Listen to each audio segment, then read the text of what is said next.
Everyone, आज से हम क्लास 7 मैथ्स चैप्टर 10 स्टार्ट करने जा रहे हैं जिसका नेम है अलजेब्रिक एक्सप्रेशंस और ये स्ट्रिक्टली हम न्यू बुक के अकॉर्डिंग करेंगे। इसकी एक्सरसाइज स्टार्ट करने से पहले सबसे पहले हम जान लेते हैं न्यू बुक के अकॉर्डिंग आपको कितनी एक्सरसाइजेस पढ़नी है। सबसे पहले रहेगी आपकी एक्सरसाइज 10.1 और इसके बाद रहेगी आपकी exercise 10.2।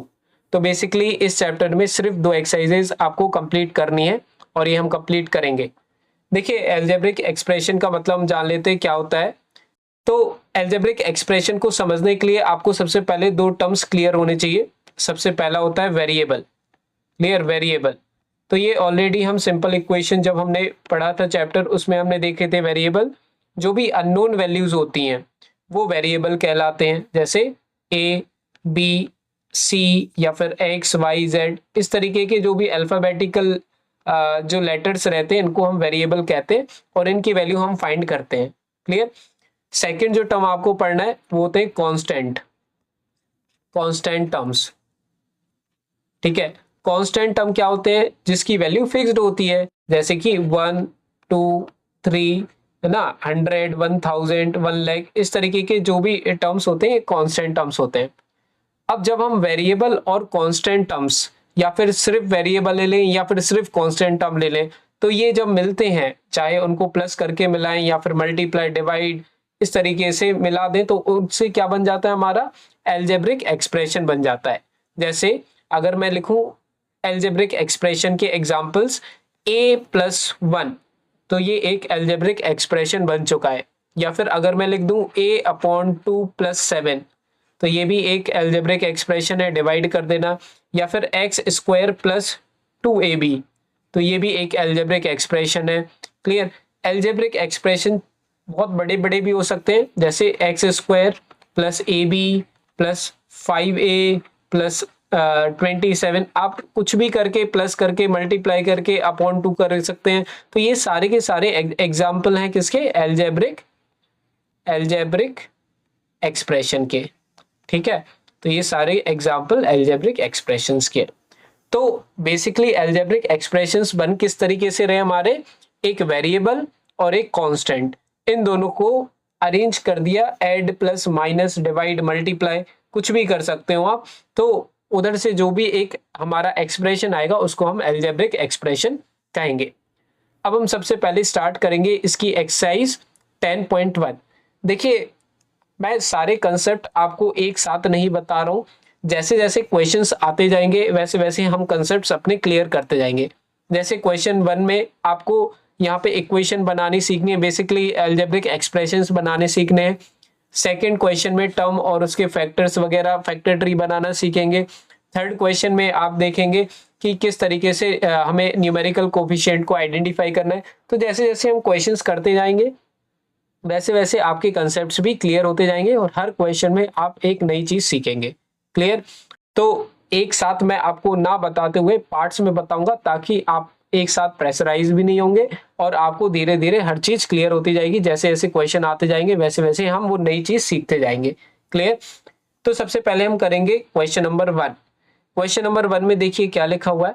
Get the algebraic expressions in the following case using variable, constant and arithmetic operations. अब यहाँ पे अर्थमेटिक ऑपरेशंस क्या होते हैं?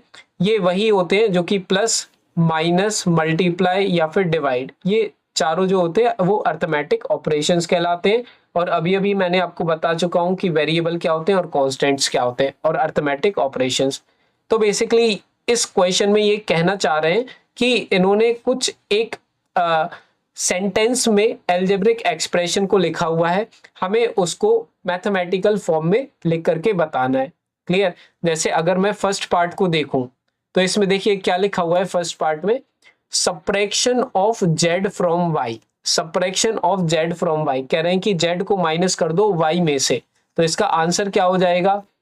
देखिए फ्रॉम लिखा है, इसका मतलब वाई पहले आएगा और जेड, क्योंकि जेड को माइनस करना है वाई में से। तो ये हो गया हमारा अलजेब्रिक एक्सप्रेशन। क्लियर है। तो बस इतना आपको करना है। इसमें हमें क्या करना है? सेंटेंस लिखा हुआ है और आपको उसको वर्डिंग में मींस न्यूमेरिकल फॉर्म में लिख के बता देना है। जैसे सेकंड वाला जो पार्ट है हमारा, इसमें लिखा हुआ है 1/2 of the sum of number x and y। कह रहे हैं कि 1/2 मींस होता है 1/2। क्लियर। या फिर आधा कर देना। कह रहे हैं कि sum of number x and y, पहले तो sum of number x and y क्या हो जाएगा, x प्लस वाई, और उसका 1/2 करना है, तो 1/2 मतलब अपॉन 2। क्लियर, तो ये हो जाएगा हमारा आंसर सेकंड वाले का 1/2 ऑफ द नंबर।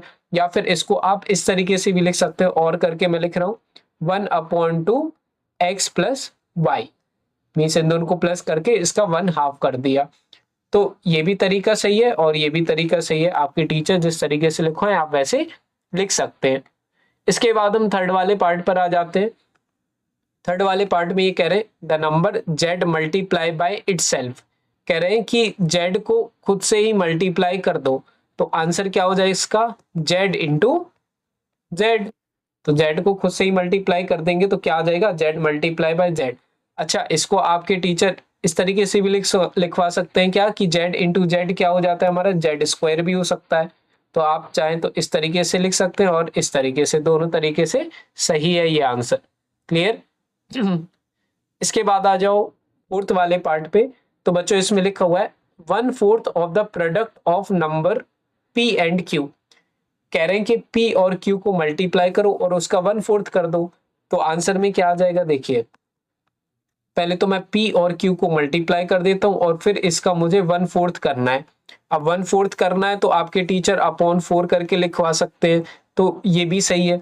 या फिर आपके टीचर हो सकता है ऐसे लिखवा दे pq अपॉन 4, तो ये भी सही है। या फिर आपके टीचर इस तरीके से भी लिखवा सकते हैं, देखिए 1/4 pq, तो ये भी क्या है, सही है।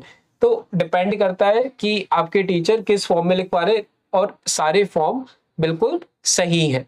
क्लियर, क्योंकि बस इसमें हमने क्या कर दिया है, अलग अलग वे में लिख दिया, लेकिन ओवरऑल उसका मतलब सेम ही है। क्लियर, तो ये तीनों तरीके से आप इस आंसर को लिख सकते हैं।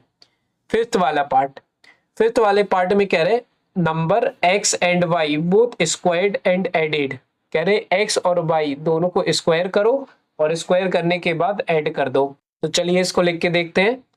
आंसर लिखेंगे हम, देखो स्क्वायर करेंगे अगर x का तो x स्क्वायर आ जाएगा, और y का स्क्वायर करेंगे तो y स्क्वायर आ जाएगा, और फिर कह रहे हैं इसको ऐड कर दो, तो ये हमने प्लस कर दिया। तो number x and y both को स्क्वायर किया हमने और फिर उसको ऐड कर दिया।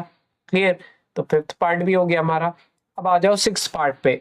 देखिए क्या लिखा हुआ है, number 5 added to 3 times the product of number m and n। तो बेसिकली कह रहे हैं कि 5 को ऐड करना है, तो मैंने 5 प्लस लिख दिया। कह रहे हैं ना द नंबर 5 एडेड, तो मैंने 5 प्लस कर दिया। क्लियर, इधर तक हो गया।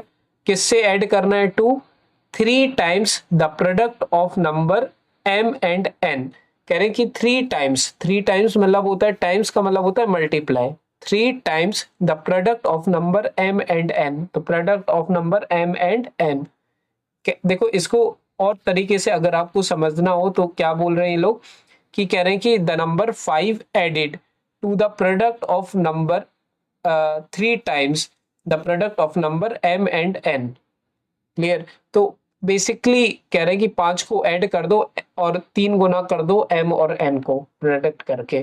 क्लियर, तो इसको आपके टीचर्स इस तरीके से भी लिखा सकते हैं, या फिर 5 प्लस 3mn इस तरीके से भी लिखवा सकते हैं, या फिर आपके टीचर हो सकता है कि इस तरीके से भी लिखवा दें 3mn प्लस 5। तो ये तीनों तरीके से टीचर्स इस आंसर को लिखवा सकते हैं, सारे के सारे सही है, सेम ही है। क्लियर, अब इसके बाद आ जाते हैं हम आगे, product of number y and z subtracted from 10। अब यहाँ पे सबसे पहला वर्ड आ गया है क्या, फ्रॉम और सब्ट्रैक्टेड, तो इसका मतलब बाद वाली वैल्यू पहले आएगी, मतलब 10 हमारा पहले आ जाएगा, minus product of number y and z। देखो कह रहे हैं ना product of number y and z, product मतलब होता है मल्टीप्लाई, तो y मल्टीप्लाई बाय z, तो इसका आंसर ऐसा हो जाएगा। क्लियर, सो और इसको किस तरीके से आपके टीचर लिखवा सकते हैं, 10 माइनस वाई जेड, तो बात तो सेम ही है, मतलब वाई जेड लिख दो या वाई मल्टीप्लाई बाई जेड लिख दो, दोनों का मतलब सेम ही होता है। तो सेवेंथ पार्ट भी हो गया बच्चों। अब हमारा आ जाता है एट्थ पार्ट, जो कि लास्ट पार्ट है आई थिंक। तो एट्थ पार्ट में देखिए क्या लिखा है, सबसे पहले पढ़ते हैं, sum of number a and b subtracted from their product. अब देखो कह रहे हैं कि फ्रॉम, फिर से वर्ड आ गया और उसमें लिखा हुआ है प्रोडक्ट, सब्ट्रैक्टेड फ्रॉम। तो सबसे पहले हम क्या करेंगे, इन्होंने बोला कि ए और बी को प्लस करो और उसको माइनस करना है किस में से, ए उन्हीं के प्रोडक्ट से, मतलब ए और बी का प्रोडक्ट हो जाएगा ए बी। सबसे पहले हम क्या लिख देंगे, ए बी का प्रोडक्ट ए बी हो जाएगा, माइनस करना है सम ऑफ द नंबर, मतलब ए प्लस बी में से। क्लियर। लेकिन इसको मुझे किस तरीके से लिखना पड़ेगा, इस तरीके से। बात समझ में आई। इन्होंने बोला कि ए और बी को पहले मल्टीप्लाई करो फिर माइनस कर दो उन्हीं के सम से, मतलब ए प्लस बी से। क्लियर। तो इस तरीके से हो जाएगा हमारा ये 8th वाला पार्ट, जो कि हमारा था लास्ट पार्ट क्वेश्चन नंबर 1 का। तो बच्चों हमारा क्वेश्चन 1 हो चुका है कंप्लीट। हर क्वेश्चन में नई नई चीज सीखने को आपको मिलेगी। क्लियर। तो आपको बस करना क्या है, डिस्क्रिप्शन में लिंक दी हुई है, कंप्लीट चैप्टर की प्लेलिस्ट बनी हुई है और उस प्लेलिस्ट की लिंक आपको हर वीडियो के डिस्क्रिप्शन में देखने को मिल जाएगी। वहां पर जाएंगे आप, डिस्क्रिप्शन में जो लिंक है उस पर क्लिक करेंगे, आपका कंप्लीट चैप्टर एक साथ ओपन होगा, आप पूरा चैप्टर कवर आउट कर सकते हैं एक साथ। क्लियर। और हर चैप्टर की प्लेलिस्ट की लिंक डिस्क्रिप्शन में देखने को आपको मिल जाएगी। क्लियर। तो वहां से थ्रू आउट करके आप कंप्लीट चैप्टर कवर आउट कर सकते हैं। कोई भी डाउट रहे तो कमेंट सेक्शन में पूछिए। बाकी पसंद आई वीडियो लाइक करिए, सब्सक्राइब करिए चैनल को। मिलते हैं नेक्स्ट वीडियो में बच्चों, बाय।